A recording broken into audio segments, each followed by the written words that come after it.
मैं तमिलनाडु भर के भारतीय जनता पार्टी के कार्यकर्ताओं का आह्वान करने आया हूं।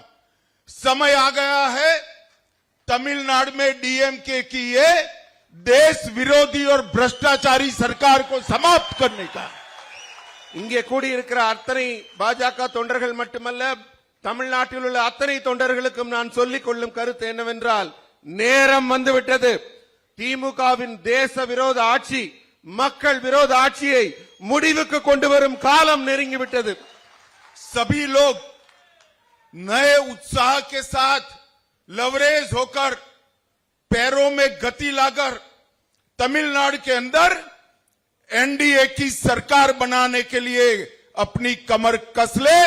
26 में तमिलनाडु में एनडीए की सरकार बनने जा रही है। எல்லாருக்கும் நான் தெரிவித்துக் கொள்ளும் கருத்து என்னவென்றால், நீங்க அத்தனை பேரும் உற்சாகத்துடன் புத்துணர்ச்சியுடன் உங்க உடலுக்கு மேலும் வலு சேர்த்து உங்க காலை உறுதியா எடுத்து வைங்க. 2026 அறுதியிட்டு கூறுகிறேன், நம்முடைய என்டிஏ ஆட்சி தமிழகத்தில் உருவாக போவது உறுதி உறுதி உறுதி। और मित्रों, तमिलनाडु के अंदर नई बनने वाली सरकार एक नए युग की शुरुआत करेगी। தமிழ்நாட்டில் உருவாக போற நம்முடைய என்டிஏ ஆட்சி இருக்கிறதே, அது சாதாரண ஆட்சியாக இருக்காது. ஒரு புதிய முன் உதாரணத்தை, ஒரு புதிய யுகத்தை உருவாக்கும் ஆட்சியாக இருக்கும்।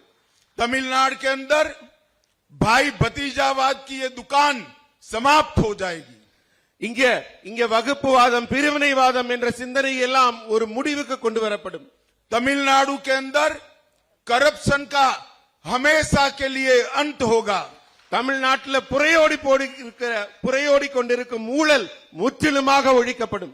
और तमिलनाडु से देश विरोधी गतिविधियों को हम मूल समेत उखाड़ कर फेंक देंगे। தமிழ்நாட்டில் வேரூன்றி இருக்கிற தேச விரோத சக்தி, தேசியத்துக்கு எதிரான சிந்தனைகள் எல்லாம் வேரோடு பிடுங்கி எறியப்படும்। और तमिलनाडु के अंदर तमिलनाडु के विकास से भारत के विकास का नए सूत्र का सूत्रपात होने वाला है। தமிழ்நாட்டில் உருவாகக்கூடிய நம்ம ஆட்சியில புதிய எண்ணங்கள் மட்டுமல்ல, புதிய திட்டங்கள், புதிய சிந்தனைகள், புதிய எழுச்சி உருவாகக்கூடிய ஆட்சியாக உருவாக போகிற நம்முடைய ஆட்சி அமைந்திருக்கும்।